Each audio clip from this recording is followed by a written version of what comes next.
एक जमाना था जब देवरिया गांव में सूरज की किरणें भी जैसे पीपल के उस विशालकाय पेड़ से डरती थी। गांव के ठीक बीचों बीच खड़ा, सदियों पुराना, वो पीपल का वृक्ष एक रहस्यमय चुप्पी ओढ़े रहता था। गांव की धूल भरी सड़कें, मिट्टी के कच्चे मकान और उनमें खेलते हुए बच्चे, ये सब एक सामान्य ग्रामीण जीवन की तस्वीर पेश करते थे। पर पीपल का पेड़ इस तस्वीर में एक अजीबोगरीब धब्बा था। उसकी मोटी बल खाती जड़ों पर लाल धागे कसकर बंधे थे, नींबू मिर्च की मालाएं टंगी थी और हनुमान जी की ढेरों तस्वीरें चिपकी थी। पेड़ के नीचे हमेशा एक अजीब सा सन्नाटा पसरा रहता था। परिंदे भी उस डाल पर चहचहाने से कतराते थे, मानो कोई अदृश्य शक्ति उन्हें वहां से दूर रखती हो। गांव वाले कहते थे कि वो पेड़ शापित है और जो कोई उसके शाप को चुनौती देता है उसे कभी अच्छी मौत नहीं मिलती। दिल्ली की भीड़-भाड़ और चमकदार दुनिया से दूर 22 वर्षीय राहुल अपने कंधे पर बैग लादे देवरिया गांव की गलियों में कदम रखता है। शहर की चकाचौंध में पला बढ़ा राहुल विज्ञान और तर्क में विश्वास रखता था। अंधविश्वास और लोक कथाओं को वो कोरी बकवास मानता था। गांव की पुरानी गलियों में चलते हुए उसे अपने दादाजी की बातें याद आती हैं। दादाजी अक्सर पीपल के पेड़ और उसके शाप के किस्से सुनाया करते थे, पर राहुल तब हंस देता था। उसका चेहरा जिज्ञासा से भरा था, लेकिन नास्तिकता का गहरा रंग भी उस पर चढ़ा था। जैसे ही वो गांव के चौराहे पर पहुंचा, उसकी नजर पीपल के उस विशाल पेड़ पर पड़ी।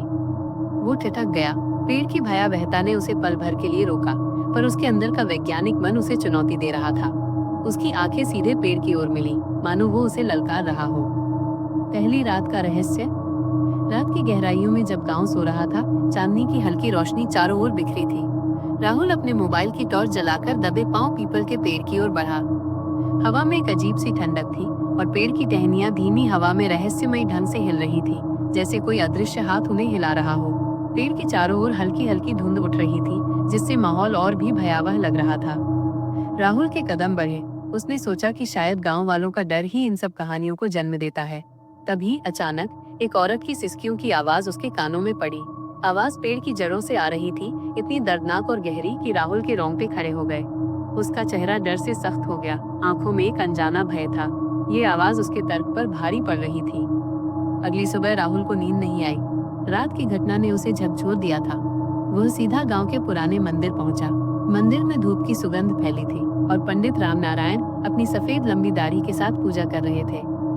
राहुल ने उन्हें रात की बात बताई। पंडित जी ने गहरी सांस ली और उसे एक पुरानी फटी हुई डायरी थमाई। डायरी के पन्ने पीले पड़ चुके थे और कुछ जगहों से जले हुए थे। यह इस गांव के पुराने मुखिया की डायरी है, पंडित जी ने धीमी आवाज में कहा। इसमें उस औरत की कहानी है जिसकी आत्मा पीपल के पेड़ में फंसी है।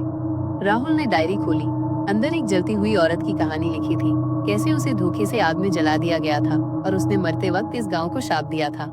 डायरी में शाप की बातें भी लिखी थी कि कैसे उसकी आत्मा हर पूर्णिमा को अपने बच्चे की तलाश में भटकती है और जो कोई उसे देखता है वह उसका शिकार बन जाता है। राहुल के मन में एक हल्की भूतिया धुन गूंजने लगी, जैसे डायरी के पन्ने अपने आप में एक प्रेतवाधित गीत गा रहे हों। पंडित जी की बातें सुनकर और डायरी पढ़कर राहुल का वैज्ञानिक मन फिर जाग उठा। वो अब डरने की बजाय इस रहस्य को सुलझाने के लिए दृढ़ था। वो शहर से अपने साथ लाए कैमरे, ट्रैप डिवाइसेस और एक ड्रोन लेकर पीपल के पेड़ के पास पहुंचा। उसके चेहरे पर आत्मविश्वास था। गांव वाले दूर से उसे देख रहे थे, उनकी आंखों में भय था। कोई उसके पास जाने की हिम्मत नहीं कर रहा था।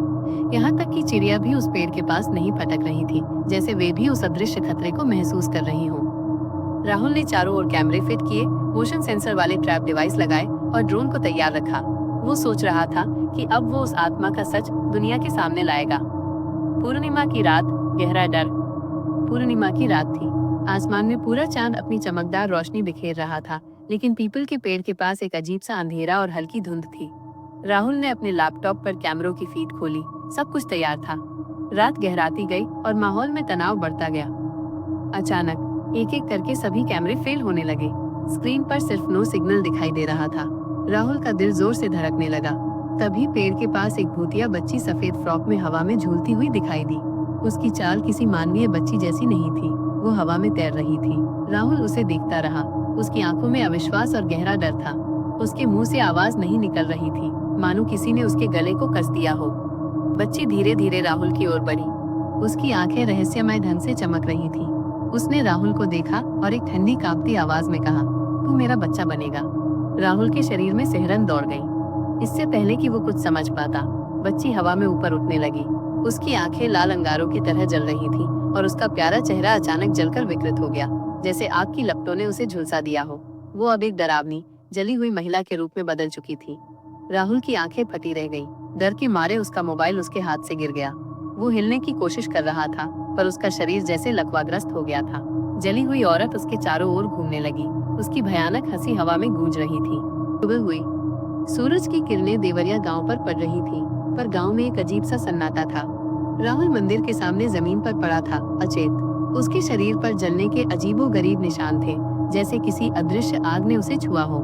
गांव वाले उसे घेरे हुए थे। उनके चेहरों पर चिंता और भय स्पष्ट था। पंडित रामनारायण गंभीर चेहरा लिए राहुल को देख रहे थे। उन्होंने धीमी गंभीर आवाज में कहा, अब वो इससे जुड़ चुकी है। गांव में एक बार फिर सन्नाटा छा गया, पर इस बार ये सन्नाटा डर और अनिश्चितता से भरा था। सभी को पता था कि राहुल अब पहले जैसा नहीं रहेगा। कुछ दिन बाद गांव के लोग राहुल के लैपटॉप पर आखिरी वीडियो देख रहे थे, जो रात के दौरान रिकॉर्ड हुआ था। वीडियो में राहुल अकेला पीपल के पेड़ के पास खड़ा था। उसके चेहरे पर डर था। फिर अचानक वो हवा में ऊपर उठने लगा। धीरे धीरे ऊपर उठता गया और अचानक कैमरे के सामने से गायब हो गया। स्क्रीन ब्लैक हो गई। वहाँ सिर्फ एक गूंजती हुई हंसी और सिसकियों की आवाज बची थी। गांव में एक छोटा बच्चा जो अपनी माँ की गोद में बैठा था, अचानक रोने लगा। मम्मी, कोई मुझे नाम से बुला रहा है, उसने डरते हुए कहा। माँ ने उसे कसकर गले लगा लिया। उसकी आंखों में वही पुराना डर था जो सदियों से इस गांव पर छाया था।